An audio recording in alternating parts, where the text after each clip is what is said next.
తాకట్లో ఉన్న బంగారాన్ని విడిపించి ఆ రోజున మార్కెట్ ధర కట్టి మిగిలిన డబ్బును మీకు అందిస్తుంది కొమ్మూరి గోల్డ్.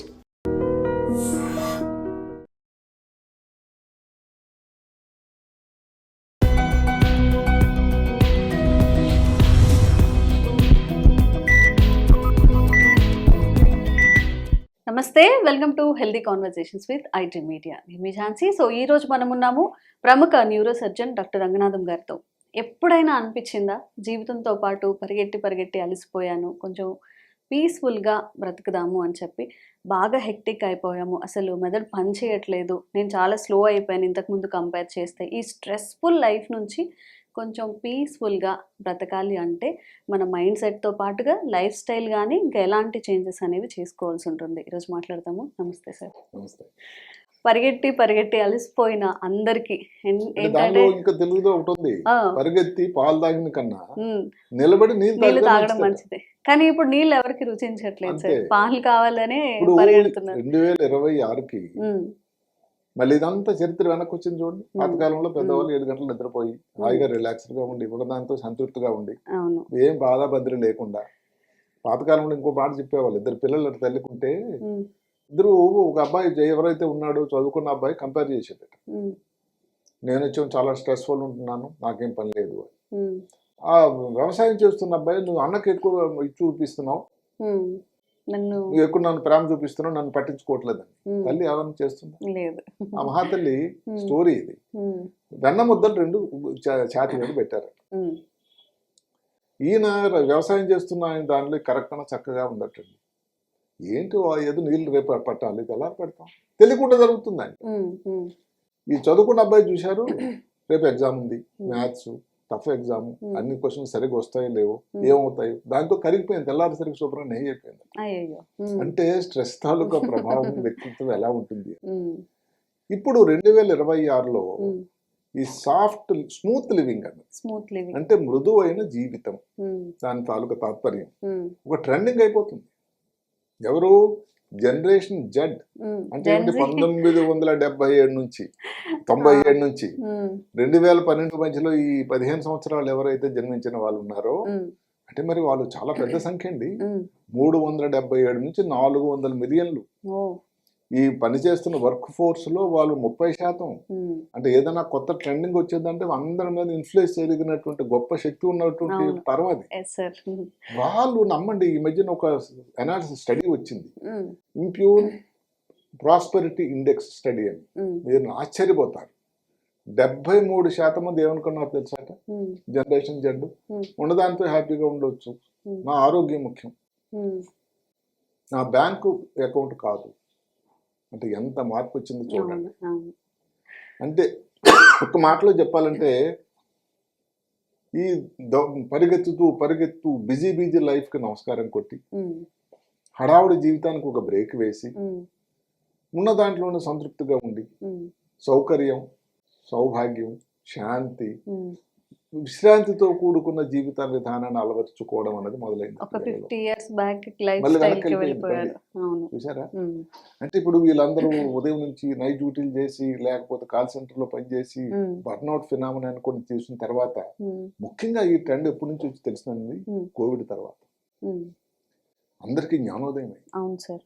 కోవిడ్ టైంలో ఇప్పుడు ఏదైతే ఉందో ఫైనాన్షియల్ బర్డెన్స్ గాని కన్స్టెంట్ గాని, అంటే వేరే వాళ్ళ కోసం బ్రతికే ఆ మెంటాలిటీ కూడా చాలా వరకు. ఒక వ్యక్తి చేసిన ఇంటర్వ్యూలో, నేను నా ఎనర్జీని జీవితాన్ని అంతా ఇంకొకళ్ళ తాలూకా కట్టేటువంటి సౌధాల కోసం నేను ఖర్చు పెట్టాను. వాళ్ళేమనుకుంటారు, వీళ్ళేమనుకుంటారు, వాళ్ళ కోసం నేను కష్టపడి వాళ్ళ కోసం వాళ్ళు మెప్పించడానికి. వాళ్ళు పెద్ద పెద్ద బిల్డింగ్లు కట్టారు, పెద్ద కంపెనీలు పెట్టారు, నేను ఇంకా నిస్తేజం అయిపోయాను. ఆయన ఆలోచించి ఒక మహాతల్లి ఉత్తరాఖండ్ లో శుభ్రంగా అంతా ఇంత చాలా పెద్ద జీతం వచ్చిన ఉద్యోగం వదిలేసి ఊరు వెళ్ళిపోయి సేంద్రియ పుట్టగొడుగులు అంటే మష్రూమ్ బిజినెస్ పెట్టిందట. హ్యాపీగా ఉంది, తానే బాసు, తన దగ్గర ఎంతమందికి పని చేస్తున్నారు, లేదు నాకు అంత జీతం రావడం లేదు, బాధల మంది లేదు. ఇంకొక అంటారు, నేను ఎప్పుడు 9:30 లేవాలంటే లేస్తాను, అర్జెంటుగా మెట్రో లెక్క నేను ఆఫీస్కి వెళ్ళాల్సింది, వర్షం పడుతున్న నెలకు తప్పదు, బాస్ ఏదో కూడా రాత్రి 12 నాకు ఫోన్ చేసి డిస్టర్బ్ చేస్తాడు, ఏం లేదు, నాకు జీతం బాగానే వస్తుంది, సంపాదిస్తున్నాను, ఈ అవర్స్ పని చేస్తాను. ఇంకొకటి ఏమిటంటే కారణం వీళ్ళందరూ రావడానికి బ్రోకెన్ ప్రామిసెస్. ఉమ్, అంటే ఖర్చు పెరిగిపోయింది, ఉమ్, అప్పులు తిరిగి చదువుకున్నప్పుడు అప్పులు తీసుకుని కొంతమంది చదువుతూ ఉంటారు, అవును. అవి వచ్చి తీసుకోవట్లేదు. ఉమ్, ఎప్పుడు ఒక escaping from the always on phenomena. అంటే ఏమిటి, ఎప్పుడు కూడా మీ మొబైల్ ఆన్, ఈ ల్యాప్టాప్ ఆన్, బాస్ ఎప్పుడు మెయిల్ పెడతాడు, టిక్ అని సౌండ్ వస్తుంది, వెంటనే లేవడం, దానికి ఆన్సర్ చెప్పాలి, లేకపోతే తెల్లారి మీరు ఆన్సర్ మళ్ళీ చెప్పాలి. అవును. నేను రాత్రి మళ్ళీ చూడలేదని వాడేవాడు తెల్లాయన ఉమ్, అమెరికాలో ఉంటాడు, ఉమ్, ఇక్కడ భారతదేశంలో అందరూ పడుకునే టైం. ఉమ్, అంటే ఇవన్నీ విసిగిపోయారండి మీరు. అవును. Stressful life. అందుకని ఏమనుకున్నారు, లైఫ్ స్టైల్ బ్యాలెన్స్. ఉమ్, ఇంకా బాస్ నా టైం ఏం వచ్చిందంటే ఉన్న దాంట్లో నేను హ్యాపీగా ఉండాలి, ఉమ్. ఇంక ఈ గాబరాలు నాకు.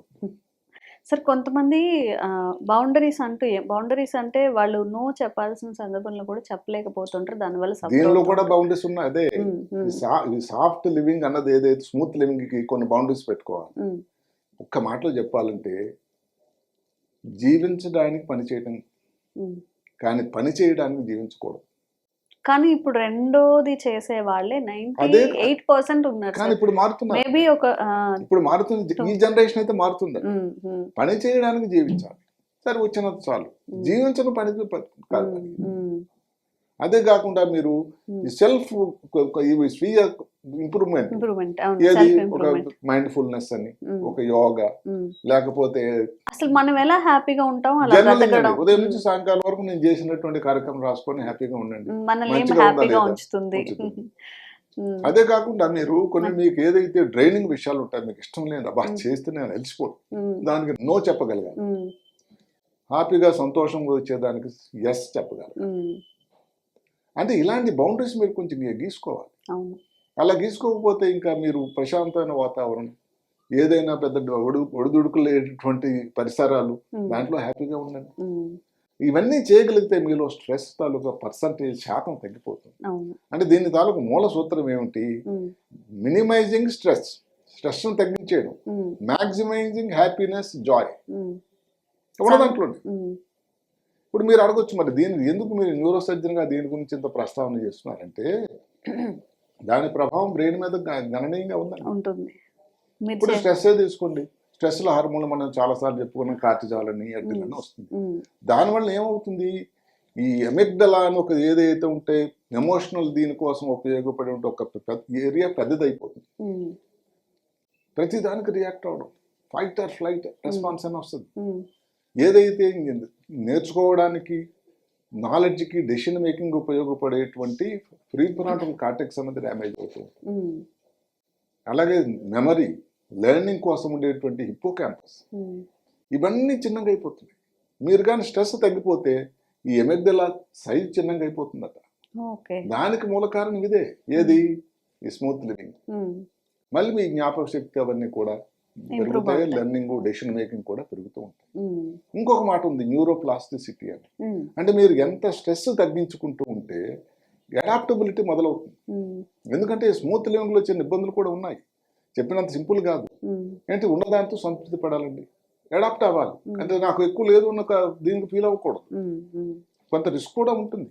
మీరు ఏదో ఖుషి జాబ్, ఇన్ని లక్షలు వచ్చినట్టు జాబ్ వదిలేసి దానికి వెళ్తే కొన్నాళ్ళు మీకు ఇబ్బంది కాదండి, దానికి ధైర్యం కావాలి. అవును. అప్పటిలో మీకు ఇబ్బంది అనిపించిన ఉమ్, లాంగ్ టర్మ్లో దాని తాలూకు ఫలితాలు బ్రహ్మాండంగా ఉంటాయి. అంటే ఇన్నాళ్ళు ఏది మిస్ అయ్యారో మీరు అనిపిస్తుంది. ఒక హ్యాపీ లైఫ్, లగ్జూరియస్ లైఫ్, లేకపోతే ఒక సాటిస్ఫైడ్ లైఫ్ ఉంటుందని స్టార్ట్ చేసే జాబ్ కానీ బిజినెస్ కానీ అవును. స్ట్రెస్ఫుల్ అయిపోయి దీని అసలు ఎందుకు స్టార్ట్ చేసాం, ఇంతకు ముందే బాగుంది కదా అనే అంటే ఇప్పుడు స్టేజ్కి మీరు వెళ్ళిపోతుంది. అన్నమాట వాస్తవం. అది ఏమిటంటే ఇప్పుడు ఒక ఎక్స్ కంపెనీలో పనిచేస్తున్నారు, ఉమ్, ఎంతో ఒక శాలరీ వస్తుంది, ఉమ్, ఎవరు ఊరికి ఇవ్వరు కదండి. ఉమ్. దానికి 4 రెట్లు 5 రెట్లు వాళ్ళు మీ దగ్గర నుంచి రాబడితే కదండి. అవును, అవును. ఒక విధంగా వాళ్ళు కరెక్టే, కానీ మీ మీద దాని ప్రభావం ఉంటుంది. చాలా ఉంటుంది సార్. ఇప్పుడు ఈ స్ట్రెస్ వీటిలో ఇవి లేకుండా ఈ హ్యాపీగా ఉండేటట్టయితే ఉమ్, మీకేమిటి, న్యూరో అడాప్టబిలిటీ వస్తుంది, న్యూరో ప్లాస్టిసిటీ, ఉమ్, కొత్త కొత్త విషయాలన్నీ వస్తూ ఉంటాయి, ఉమ్, మీ జ్ఞాపశక్తి పెరుగుతూ ఉంటుంది, సాధన పెరుగుతూ ఉంటుంది, ఉమ్, మెంటల్ రిలాక్సేషన్ ఉంటుంది, గాబరా తగ్గుతూ. ఉమ్, అలాగే ఎమోషనల్ కంట్రోల్ వస్తుందండి. మూడోది ఉమ్, ఎమోషనల్ కంట్రోల్ అంటే లింబిక్ సిస్టమ్ అని ఉంటుంది. ఈ స్ట్రెస్ హార్మోన్ దానికి కారణం, ఉమ్, కానీ మీరు దేనికి అన్నిటికీ కోపం తాపాన్ని లోను కారణం. తర్వాత కాగ్నిటివ్ ఇంప్రూవ్మెంట్, ఉమ్, జ్ఞాపక శక్తి, మెమరీ, డెసిషన్ మేకింగ్, మంచి చెడు డిస్క్రిమినేషన్ పెరుగుతూ ఉంటుంది. ఉమ్, అదే కాకుండా పారాసింపథెటిక్ సిస్టమ్ అనేది 2 రకాలు ఉంటాయి. సింపథెటిక్ అంటే సింపథెటిక్ పారాసింపథెటిక్ సిస్టమ్. దానికి స్టిమ్యులేషన్ చేస్తుంది. దానిలో రెస్ట్ అండ్ డైజెస్ట్. భోజనం చేశారు, వంట పట్టాలి కదండి. ఇప్పుడు పరిగెత్తు ఉంటే రాత్రంతా డ్యూటీ చేస్తే వంట పట్టడానికి టైం ఎక్కడదండి. అదే కాకుండా ఈ ఫైట్ అండ్ ఫ్లైట్ రెస్పాన్స్ కూడా తగ్గించడానికి చాలా చాలా ఉపయోగకరంగా ఉంటుంది. అంటే ఈ సాఫ్ట్ లివింగ్ ఏదైతే ఉందో, స్మూత్ లివింగ్, మృదు, దీనివల్ల ఇన్ని ఉపయోగాలు ఉన్నాయి. కాబట్టి మీరు తీసుకునేటప్పుడు కొంత రిస్క్తో కూడుకున్న, కొంత అడాప్టబిలిటీ తర్వాత అంటే ఉన్న దాంట్లో సెటిల్మెంట్, అడ్జస్ట్మెంట్ అయ్యేటువంటి స్వభావం రావాలి మీకు. అది సమయమే నేర్పుతుంది. మీరు నడవండి, ఇది ఎలా వచ్చింది డాక్టర్ గారు ఈ ట్రెండ్? 2018లో ఉండండి. 2018 ఈ మధ్యనే 2018లో ఎక్కడ నైజీరియాలో స్త్రీలు ఒక చిన్న సైజు విప్లవం లేపెట్టారట. Right for rest. అంటే రెస్ట్ అన్నది మాకు అవసరం, దానికి మా రైట్. ఇంకా దానికోసం వాళ్ళు చిన్న ఉద్యమంలా లేవనెత్తారట. అది 2022-2023 కల్లా అది ఒక పెద్ద ట్రెండింగ్, ఇంటర్నెట్ ట్రెండింగ్ అయిపోయింది. 2026 కల్లా జనరేషన్ జెడ్, అమ్మో ఇదేదో మాట బాగుంది, ఇది మన దాన్ని అనుకరించినట్టయితే మనకు ఆరోగ్యం, జీవితం బాగుంటుంది, ఎక్కువ సంవత్సరాలు పని చేయగలం, బర్న్అవుట్ ఫినామినా అంటూ ఉండదు, స్ట్రెస్కి లోను కాము, ఆరోగ్యం హాని కాదు అని. ఇది ఇంకొక మాట, దాని తాలూకు ఏదైతే ఉందో స్మూత్ లివింగ్ వల్ల వేగల్ టోన్ పెరుగుతుంది. వేగస్ నర్వ్ అని ఉంటుంది మెదడు లోపల, 10వ నెంబర్ నర్వ్. అది మీరు ఈ మైండ్ఫుల్నెస్ కానీ, యోగా కానీ, జర్నలింగ్ కానీ, థెరపీలు కానీ ఇవన్నీ చేస్తే దాని తాలూకు స్ట్రెంగ్త్ పెరుగుతుంది. అంటే మీరు చిన్న చిన్న చికాకులకి లోన్ కాకుండా ఉంటారు, స్ట్రెంగ్త్ అయిపోతారు. చిన్న చిన్న ఆరోగ్యం విషయాలు కూడా మీ దగ్గరికి రావు. అంటే ఒక్క ఈ మేజర్ డెసిషన్తో 10 కాలాల పాటు సంతృప్తిగా, సంతోషంగా ఉండేటువంటి గొప్ప సాధనం స్మూత్ లివింగ్.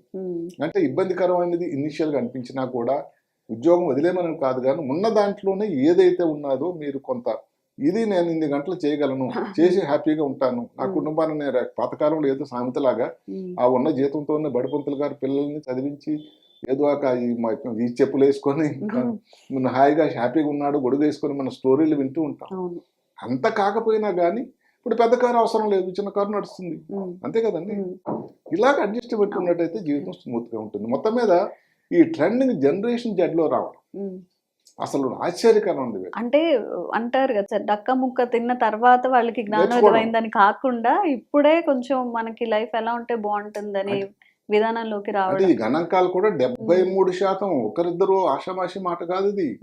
73% వాళ్ళు కానీ ఇంటర్వ్యూ చేస్తే లైఫ్ బ్యాలెన్స్ మాకు ముఖ్యం, హ్యాపీ లైఫ్ ముఖ్యం, బ్యాంక్ అకౌంట్ కాదు అనేటువంటి ఒక పెద్ద డెసిషన్ కి ఈ జనరేషన్ వచ్చారట. మరి ఆ డెసిషన్ మనం ఎందుకంటే ఆ జనరేషన్ తీసిపడేది కాదు. ఇప్పుడు ఉన్నటువంటి ఇంపార్టెంట్ వర్క్ ఫోర్స్ అనేది ఆ ఏజ్ వాళ్ళే. ఏది 97 నుంచి 2012 లోపల పుట్టిన వాళ్ళు కదండి. ఇప్పుడు ఏ రంగం చూసుకున్నా వాళ్ళే. దగ్గర 840 బిలియన్ లేదు వాళ్ళ నుంచి ఉత్పాదకత వస్తుందట. అదే కాకుండా మీకు కొంతమందికి ఏంటంటే ఈ ప్రొడక్టివిటీ, ఉత్పాదకత, విలాసవంతమైన జీవితం, నమస్కారం, ఉన్న దాంట్లో నేను హ్యాపీగా ఉంటాను అనేటువంటి పద్ధతిని అవలంబిస్తే హ్యాపీగా ఉంటాను.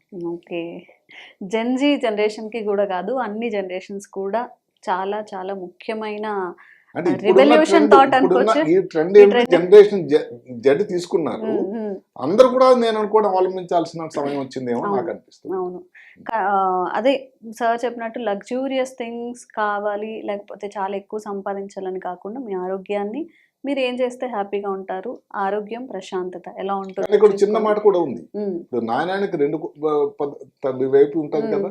అలాగే కొంతమంది అడిగిన వాళ్ళు ఉన్నారు, ఇంత స్మూత్ గా లైఫ్ ఉంటే ఇప్పుడు ఏదైతే భారత ప్రధాని ఎన్ని ట్రిలియన్ల ఎకానమీ అవ్వాలి, లేకపోతే ఇంకా మనం 3వ నంబర్ కల్లా ఎకానమీకి వెళ్ళాలి, ఎలా వెళ్తుంది, అది కొంతవరకు ఇబ్బంది ఉన్న మాట వాస్తవమే. అంటే sedentary life, relaxing life total గా అయిపోతే ఎట్లా వచ్చిందండి. అంటే పూర్తిగా అదే కాకుండా కూర్చోండి, మధ్య మార్గం స్ట్రెస్ తీసుకోవద్దు, కొంచెం స్ట్రెస్ తగ్గించుకోండి అని చెప్తున్నారు. నిజంగా వెంటనే జాబ్ మానేయడం అలాంటివి కూడా చాలా మంది చేస్తూ ఉంటారు. Thank you so much, sir. Right. And for more videos, please subscribe to iDream. Please subscribe to iDream. Please subscribe iDream. And please subscribe to iDream. For more videos, subscribe to iDream. please like, share and subscribe to the channel. Congratulations, iDream. Subscribe to iDream. Subscribe to iDream. So subscribe to iDream Media. iDream team అందరికి huge congratulations. Please subscribe iDream Media. Please subscribe to iDream. Subscribe iDream. Please subscribe to iDream. I dream అంటే నా కళల ఛానల్ను subscribe చేసుకున్న నోరు తిరుగుతలేదు, మీరైతే గంట గుర్తు కొట్టండి. For more such videos, please subscribe to iDream. Subscribe to iDream. Please subscribe to iDream. Please subscribe iDream Media. Please do subscribe to I dream. Please subscribe to iDream Media. For best entertainment and information, please subscribe iDream. And don't forget to subscribe to iDream.